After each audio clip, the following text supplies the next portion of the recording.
My people, Jasper don't come out, he don't come talk about our own side of the story. Wetin dey happen for inside Mr. Ibu house and everything. He can't talk our whole side of it o, how they take use am, how they take bully and do everything.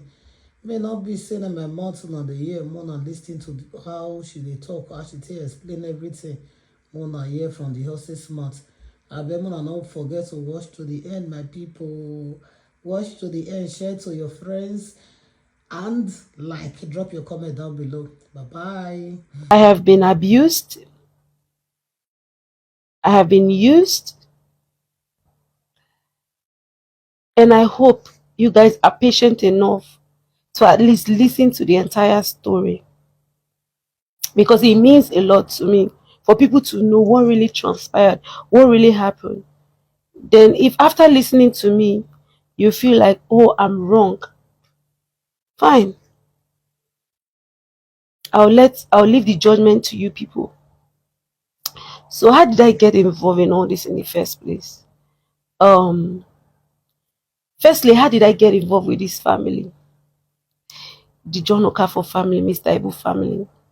The first and most important question I get all the time from people, mostly on my comment section, is, oh, don't she have a family? Don't she have parents? Leave this family alone, and all of that. I would like to start addressing from those kind of comments. So many years ago, my dad passed on. May his soul rest in peace. He was in the Nigerian army. He was a very good friend to Mr. Ibu, who is now a father figure in my life. When my dad passed on, Mr. Ibu himself was at the burial. Ever since then, he has played the role of a father figure in my life. Not for once have I ever needed somebody as a father that he was not there for me. So, fast forward to 2018, I left the country, I left Nigeria, and then I went to look for greener pasture outside the country.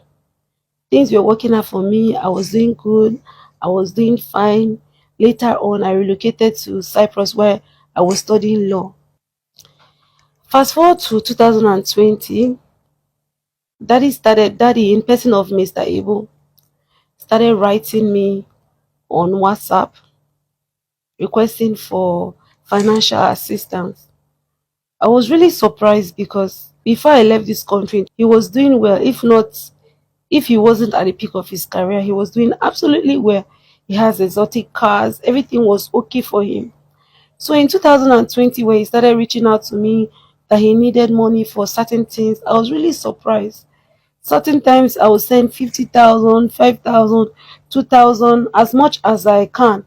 I have friends then in Cyprus that can attest to it. I think I have one friend, Ventura, another friend, Otonye. These are people I know that can attest to it, because then, even when I don't have as much, I would borrow from them or I would get from them to send to him.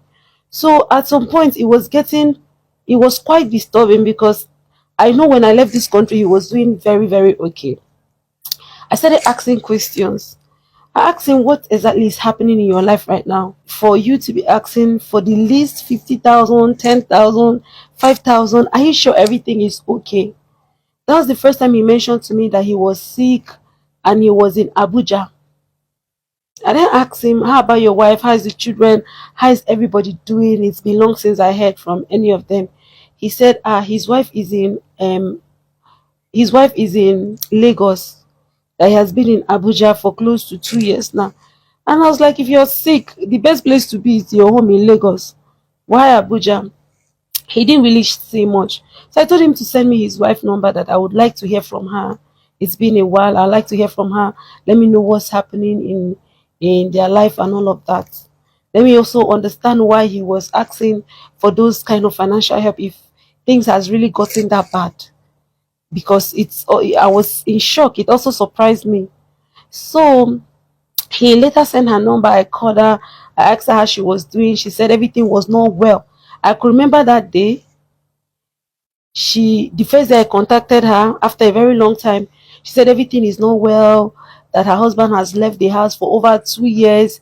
He has abandoned the children and everything. I was surprised to hear that from her. And then she said that very day she started sending me videos. I think the last time they called me out that I was on that the freeze live, I made reference to that, and I'm sure those evidence will still be on the live because I've changed my phone severally and my phone formatted, so I might not have some of those evidence, but I still know that if I go to my iCloud, I'll still see some of them, which I'll be posting while the video goes on.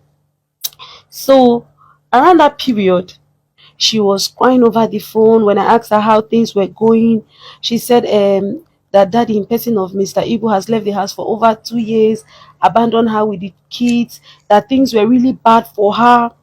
Even that day, she sent me a video of NEPA people cutting the light. As of when I called her, the NEPA people were there. She went to her car. She showed me her car, that there was no fuel in her car. Her car was in a very bad condition. That in fact, that if I don't intervene, no, the NEPA people will cut the light, and there will be no light for there will be no light in the house, and the children were drinking gari, that there was no food in the house for the children, that they were drinking gari, that things has gotten real bad, that since daddy was in Abuja, he was not really in a very good state to help them and support her. And for her, she's not doing any work. She according to her, she married him. She has not had any job. She has not done anything. She has no means of sustaining the family. I mean, she totally depends on him to be able to sustain the family and pay school fees for the children. So I said, okay, me, I'm in Cyprus zone, I'm studying.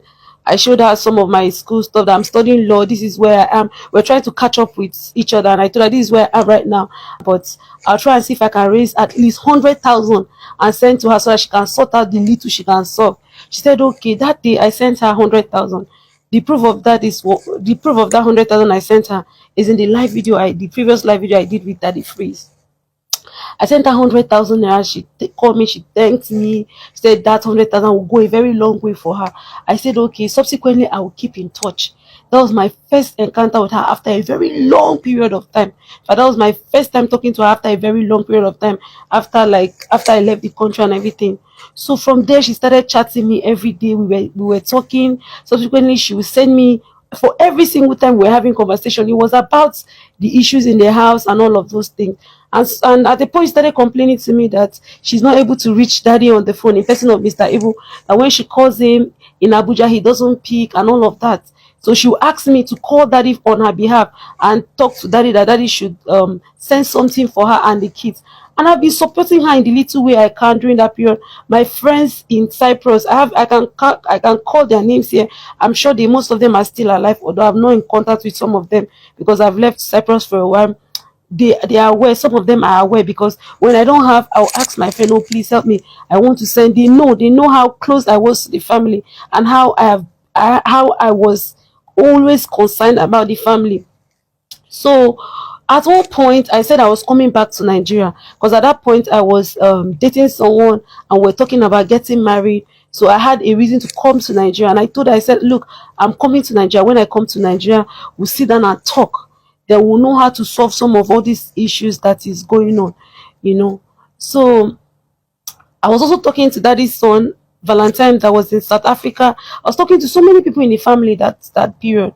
So when I came back to Nigeria, I was supposed to come to Lagos. In fact, she was supposed to meet me at the airport, but she couldn't meet up.